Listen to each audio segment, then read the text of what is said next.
Welcome to Pindar Poetry. We hope you learned something new. Start by confirming the physical Bluetooth connection and environment. Move devices within 10 meters and remove obstacles that block radio signals. Turn off other wireless devices that may cause interference and keep channels clear. On the host device, confirm Bluetooth is enabled and discoverable. Check the host supports personal area network and internet tethering protocols for network sharing. On the client device, scan for the host and verify the host appears in the available Bluetooth devices list. Open system settings and enable internet sharing or Bluetooth tethering on the host device. Select Bluetooth Personal Area Network or similar and allow network access for paired devices. Start pairing from the client and confirm the PIN or accept the connection prompt within 60 seconds.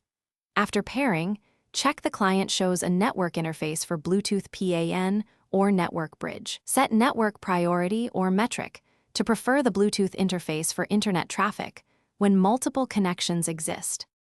If connection still fails, update Bluetooth drivers and firmware on both host and client devices. Restart Bluetooth services and toggle airplane mode to reset wireless stacks and clear transient faults. Reboot both devices to apply updates and refresh network layers. If issues persist, forget the paired device on both sides and repair from scratch following the pairing instructions. As a last resort, reset network settings or perform a factory network. Reset to remove corrupt configurations. Thanks for watching. Consider subscribing if we helped you.